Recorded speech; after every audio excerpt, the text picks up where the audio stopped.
बिस्मिल्लाहिर्रहमानिर्रहीम। अस्सलाम वालेकुम। मुबीन्स किचन में वेलकम। आज मैं आपके साथ शेयर करूंगी मटर पुलाव की रेसिपी बहुत ही आसान तरीके से। चलिए सीखिए मेरे तरीके से मटर पुलाव। बहुत ही इजी, बहुत ही कम मसालों में बहुत ही यम्मी सा मटर पुलाव आप बना सकते हैं और इंजॉय कर सकते हैं। बच्चों को तो पसंद आता ही आता है, बड़ों को भी बहुत पसंद आता है। तो चलिए स्टार्ट करते हैं आज की रेसिपी मेरे तरीके से।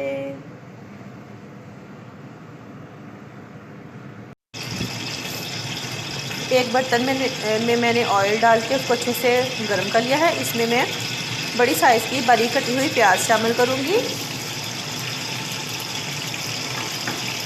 और इसे तब तक फ्राई करूंगी इस ऑयल में जब तक इसका अच्छा सा गोल्डन कलर, हमें थोड़ा डार्क गोल्डन चाहिए।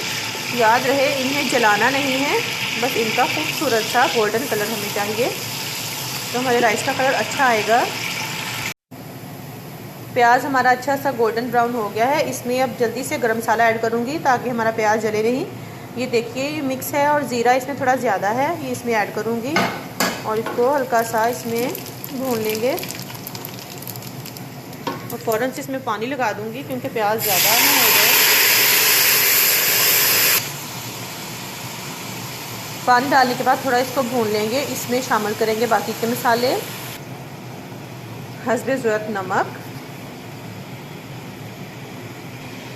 हस्बे ज़रूरत लाल मिर्च पाउडर और हस्बे ज़रूरत हल्दी। बिल्कुल 1 या 2 पिंच आप डालें, ज़्यादा नहीं। इसको थोड़ा भूनने के बाद इसमें हम हमारे जो मटर शामिल कर देंगे। 1.5 किलो यानी 1.5 kg मैंने मटर लिए थे, उनको छील लिया और ये दाने जो हैं वो इसमें हम शामिल कर देंगे। जितने ज़्यादा मटर होंगे उतने ही आपके जो राइस हैं वो अच्छे बनेंगे। मटर पुलाव में मटर और जो ज़ीरा है वो मटर पुलाव की जान है, तो इसकी क्वांटिटी अच्छी रहेगी तो आपका पुलाव बहुत अच्छा बनेगा। मटर शामिल करने के बाद इनको अच्छे से मिक्स कर दिया है और अब इसमें शामिल करेंगे लहसुन, अदरक, सब्ज़ मिर्चें और टमाटर। उनको मैंने अच्छी तरह से ग्राइंड करके पेस्ट बना लिया है, अब इसमें शामिल कर देंगे।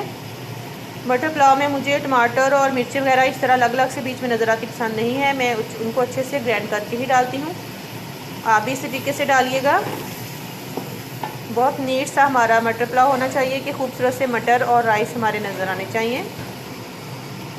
ये पेस्ट जो मैंने बनाया है इसमें शामिल करूँगी और इनकी अच्छी सी भुनाई यहाँ तक करेंगे कि हमारे जो मटर हैं वो 80-90% तक जो हैं वो इसी में गल जाएं और बाकी जो थोड़ी बहुत कसर रह जाएगी वो राइस के साथ हो जाएंगे। लहसुन अदरक वगैरह डालने के बाद इसको अच्छे से भून लिया है 3-4 मिनट के लिए। अब इसमें हस्बे ज़रूरत पानी शामिल करके इसको ढक दूँगी और मटर गलने तक का इंतज़ार करेंगे।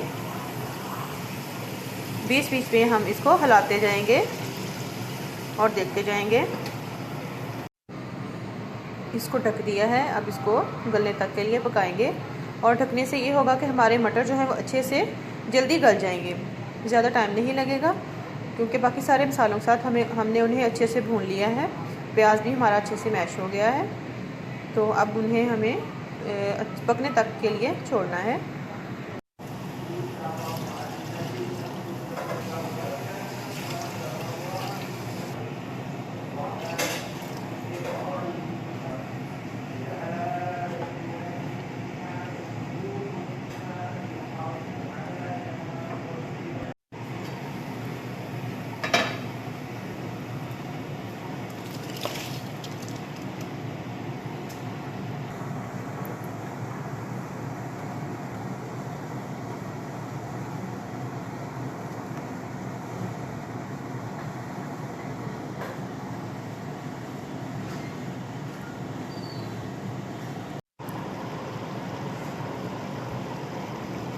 इसे हल्के हल्के हाथ से हिलाएंगे। अब देखिए हमारा पानी थोड़ा ही रह गया है, थोड़ा सा और कम होगा तो हम इसको दम पे लगा देंगे।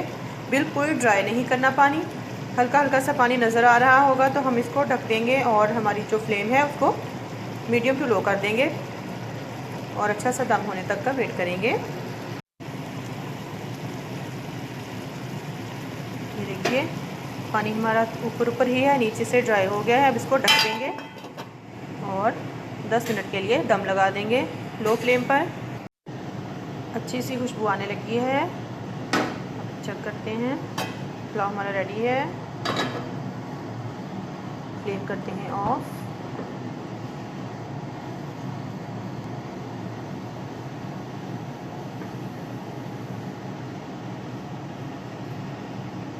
बहुत ज़्यादा धुआं है, कुछ नज़र नहीं आ रहा है।